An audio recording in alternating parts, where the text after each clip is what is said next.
منا کی وادی کے اندر کائنات کا ایک انوکھا باب رقم ہوتا ہے. یہ بھی امتحان ہے حضرت ابراہیم خلیل اللہ کا. اس خاندان نے قدم قدم پہ امتحان دیے. پہلے اولاد نہیں ہے، یہ صدمہ سہا. پھر اولاد ہوئی تو کہا وادی غیر ذی زرع میں چھوڑا. اللہ کا حکم مانا اور وہیں اپنی اولاد کو اور اپنی زوجہ کو چھوڑ چلے آئے. فلسطین میں آ کے آباد ہو گئے. فلما بلغ معہ السعی، قرآن بتاتا ہے جب وہ چلنے کے قابل ہوئے. ایک روایت میں 7 سال، 8 سال یا 9 سال عمر. بعض نے بلغہ سے بلوغت کی عمر مراد لی ہے. اب حکم ہوتا ہے جاؤ ملاؤ.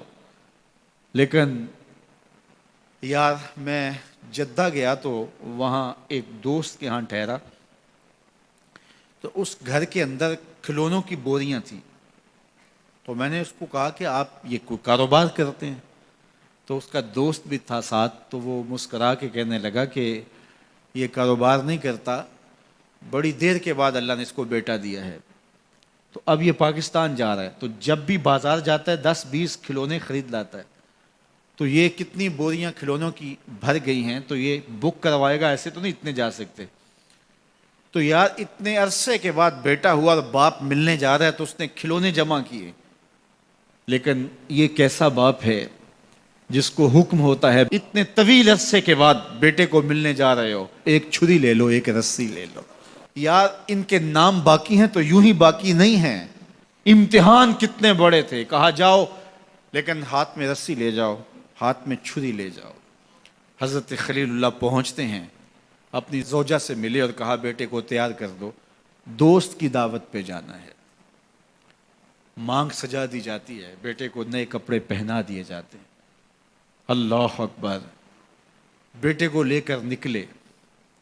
یار بیٹا ان فوان شباب میں ہو، چڑھتی جوانی ہو، تو باپ دیکھ کر کے کتنا خوش ہوتا ہے. اور پھر اس کا بیٹا بھی اکلوتا ہو، اور بیٹا بھی بڑھاپے کا سہارا ہو، عصائے پیری ہو، رب سے مانگ مانگ کے لیا ہو.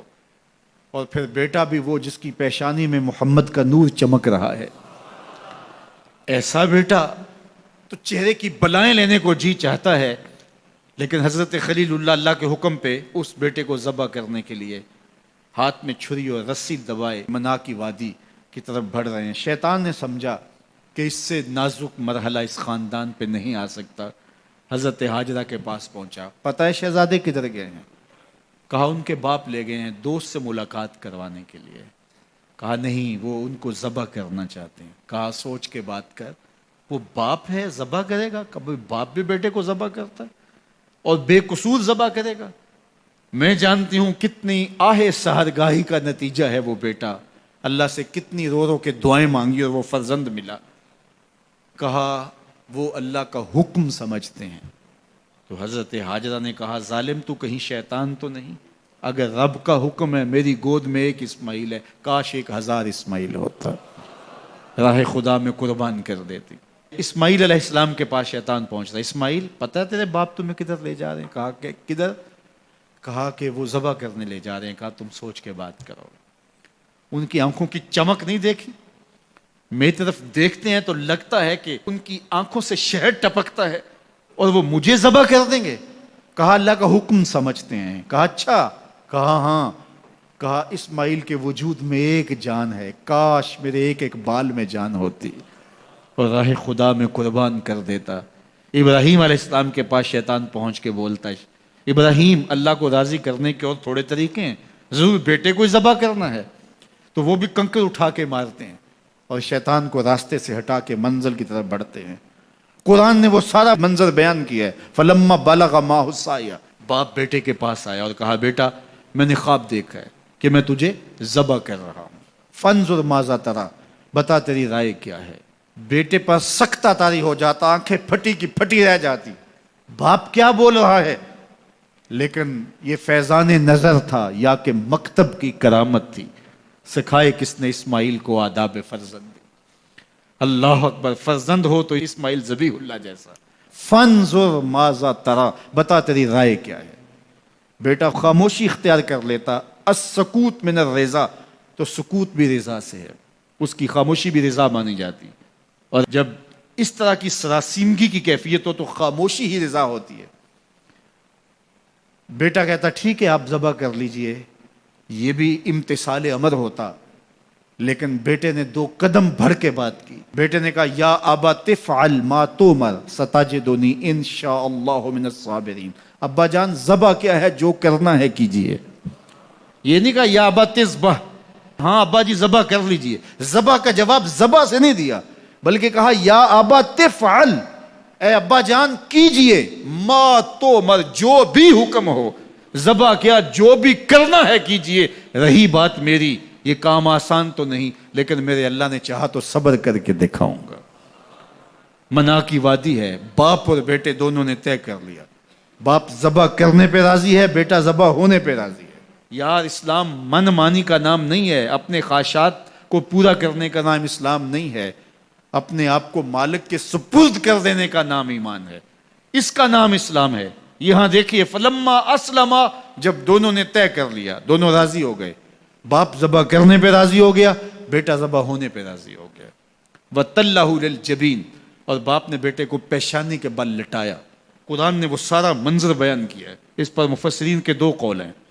ایک یہ کہ الٹا لٹایا تاکہ کفا سے ذبح کروں، گردن کے پچھلے حصے پر چھری رکھ کے ذبح کروں گا، منمونا چہرہ میری آنکھوں کے سامنے نہ ہو اور میرے دل کے اندر کوئی جذبہ رحم نہ جاگے جس سے اللہ کے حکم کی تعمیل میں دیر ہو جائے.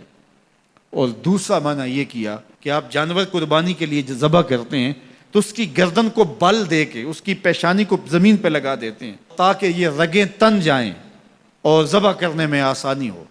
حضرت اسماعیل کی معصوم گردن کو بل دے کر کے ان کی پیشانی پتھر کے ساتھ جوڑی گئی.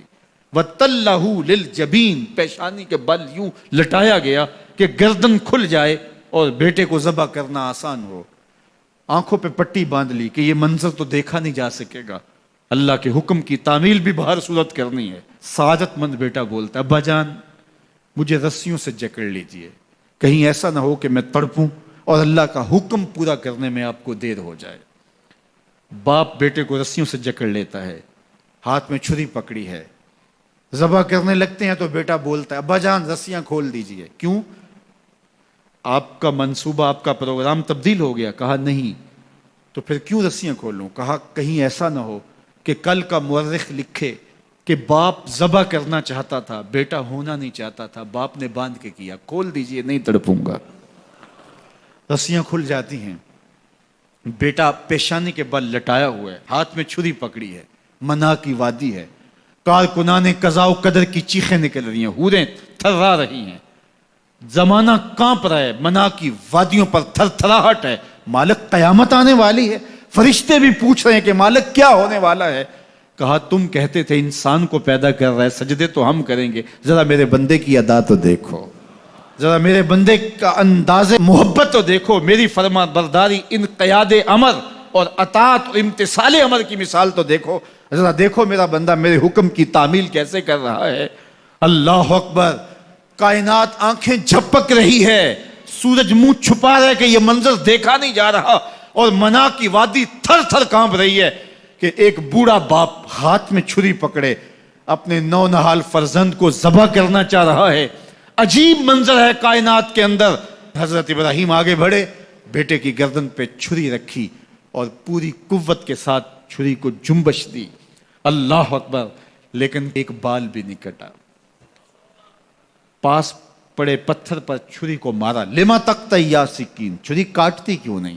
تو چھری نے آواز دیا الخلیل یامرنی والجلیل ینہانی، خلیل مجھے کاٹنے کا کہتا ہے، رب جلیل کہتا ہے خبردار ایک بال بھی کاٹا تو. کہا چھری تیرا کام تو کاٹنا ہوتا ہے. کہا حضرت آگ کا کام بھی تو جلانا تھا، جس نے آگ کو جلانے سے روکا تھا آج اس نے مجھے کاٹنے سے روک دیا. اس کا یہ مفہوم بھی نکالا جا سکتا تھا کہ میں نے تو چھری چلا دی، اب چھری نے کچھ نہیں کیا تو میرا کیا قصور. اللہ اکبر. دوبارہ چھری تیز کی اور حلق پر چھری کی نوک رکھی اور اپنا سارا وزن ڈال دیا. گردن کٹ گئی، خون بہنے لگا اور دل میں تھا کہ اتنا بڑا کام جو میں نے کر لیا. لیکن جب پٹی کھولی تو دیکھا منظر بدلا ہوا ہے. جس کو بیٹا سمجھ کے ذبح کیا وہ بیٹا نہیں تھا، دمبا تھا. اور جبریل امین پاس کھڑے ہیں اور اسماعیل مسکرا رہے ہیں. بے ساختہ زبان سے نکلا اللہ اکبر. تو حضرت اسماعیل بولے لا الہ الا اللہ واللہ اکبر. جبریل بولے اللہ اکبر وللہ الحمد۔ اب یقین تھا کہ یہ سارا اہتمام ادھر سے، جبریل کا آنا اور دمبا پڑا ہے اور ذبح پڑا ہے اور جبریل امین موجود ہیں تو یہ یہی لے کر آئے ہوں گے، اور بیٹا مسکرا رہا ہے۔ یہ سارا منظر، یہ قرینہ حالیہ بتا رہا تھا کہ یہ سارا الوہی اہتمام ہے، رب نے قربانی قبول کر لی۔ لیکن صرف اتنا ہی نہیں ہوا کہ یہ قرینہ حالیہ آپ کو یقین دلاتا، بلکہ منا کی وادی چمکنے لگی اور وہی کے اجالوں سے پوری وادی روشن ہو گئی، اور آواز آنے لگی وَنَادَيْنَاهُ يَا إِبْرَاهِيمُ قَدْ صَدَّقْتَ الرُّؤْيَا إِنَّا كَذَلِكَ نَجْزِي الْمُحْسِنِينَ۔ یہ منظر دیکھا تو ابراہیم ابھی کوئی سوال کرتے، کسی سے پوچھتے کہ یہ کیا ہوا، اتنے میں وہی نازل ہوئی، اے ابراہیم تو نے واقعی خواب پورا کر دکھایا، اِنَّا كَذَلِكَ نَجْزِي الْمُحْسِنِينَ، ہم اپنے بندوں کو یوں ہی صلہ دیا کرتے ہیں۔ تیرے بیٹے کو ذبح نہیں کروانا تھا تیرے ہاتھوں سے، ہم نے تیرا امتحان لینا تھا، بس ابراہیم تیرا امتحان پورا ہو گیا۔